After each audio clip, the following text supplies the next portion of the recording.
Never seen a room go like that before. Yes, it was fast. No, almost fell asleep.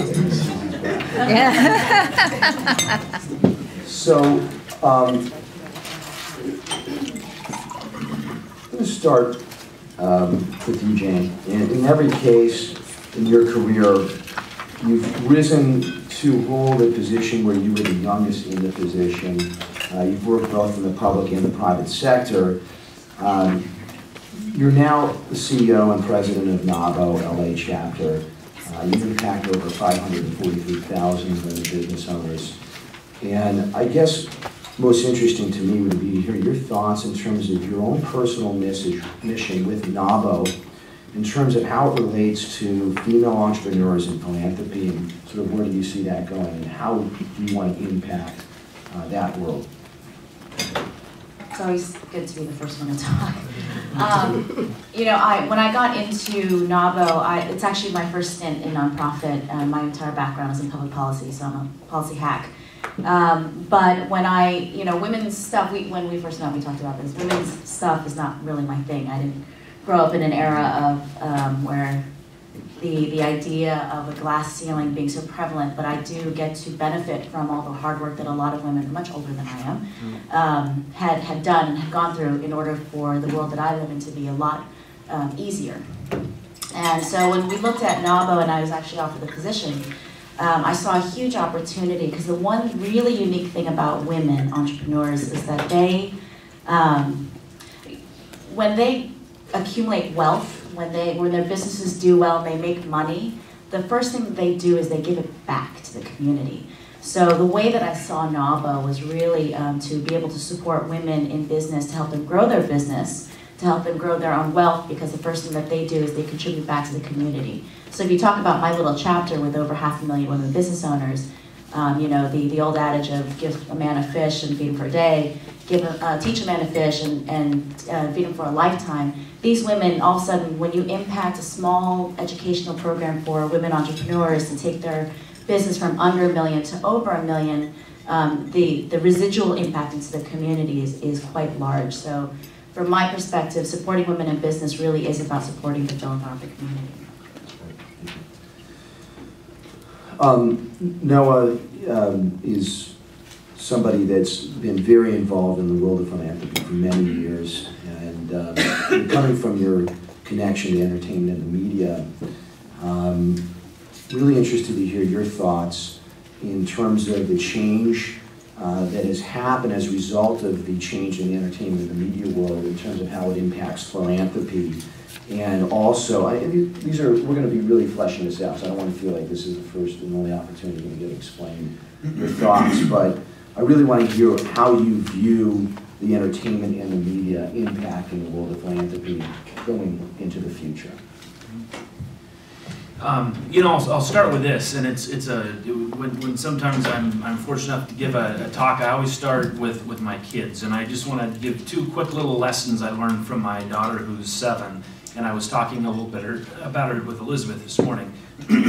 But one of the things, real quick, is when Sydney was watching television one day, she was watching the commercials almost more intently than she was the television show. And after every commercial, she'd look at me and say, "Daddy, I want that, I want that." And then finally I says, "Sydney, what's going on? Every time a commercial comes on, you tell me you want something." And it was some Barbie swimming pool or something, and she says, "These commercials make me want things." And we had a discussion about it, and we talked about how these commercials made her want things. And being in the marketing world, it sort of hit me, and it was like, oh my gosh, that's what marketing is, making people want things. And that was a lesson that Sydney taught me that I'm going to come back to in just a second. The other thing she always does now on my iPhone is play the match game we all played when we were kids. How you turn over a picture of an apple, and then you look for the other picture of the apple, and you get a match, you keep the cards. And those two simple things, and I have a simple mind, so I have to start there, really taught me a lot, because to answer Kent's question, really in the world today, what we need to do is take it to the most elementary point. And one, we have to figure out in our business, even though it's the world of philanthropy, it's how to make people want things. And when it comes to media and entertainment, all it is a new medium. Nothing's changing. It's just that what we need to do is we need to figure out how to use the new medium to help make people want things. And I don't mean to sound crass by that, but literally by making it more attractive and by really inciting the passions within somebody, not to change what they want, but to help understand why they want it. So making people want things. And then real quick, the word innovation is a big word, and one of the most important things in my mind with innovation, in order to make it a true innovation, it needs to involve a big word. And so the word triangulation is a word I like to use. And so with our clients and in our business, and I heard a lot of it out there was you were introducing yourself today. Triangulation happens a lot. And the media and entertainment world that we live in today, what it requires is triangulation. And very simply, it is either an entertainer or a celebrity or an athlete, it is a company, and it is a nonprofit. And those three pieces need to be triangulated. And all three need to be receiving benefit and need to be giving something.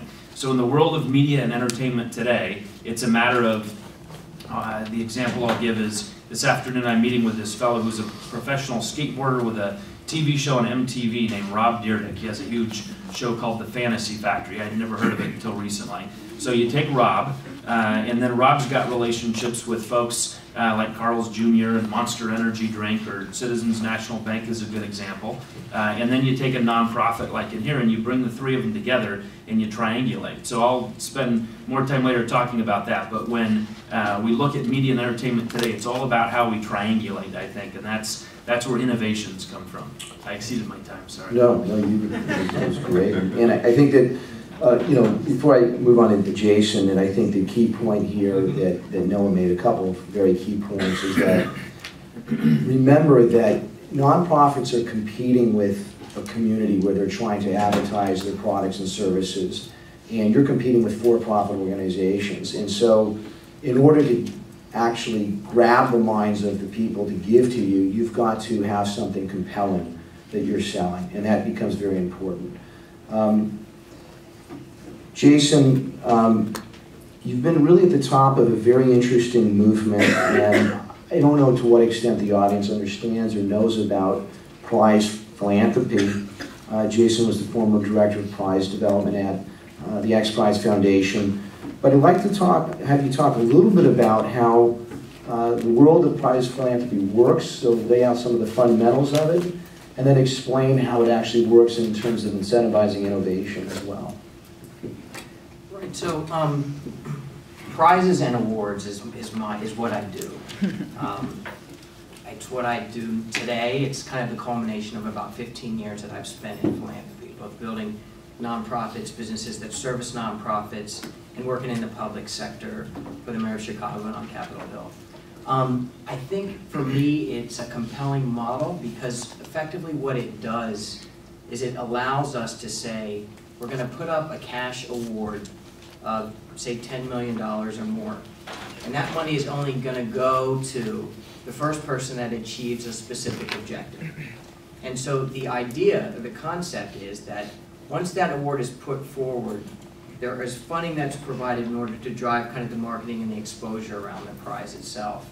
But effectively, you're achieving a degree of leverage that you can't find in other philanthropic endeavors because you're not paying the money until something's actually been accomplished, and you have a large number of participants, players, innovators that are out there spending their own resources in order to achieve your results. And so what we found in studying this model is that you can get a leverage factor of say 10 to 15 or 20x over the investment.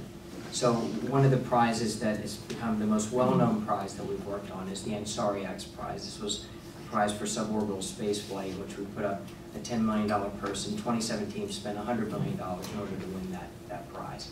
And it actually was accomplished. And the intellectual property was then licensed to Richard Branson and Virgin, and now we have Virgin Galactic, and hopefully this is opening up an entirely new industry of space exploration.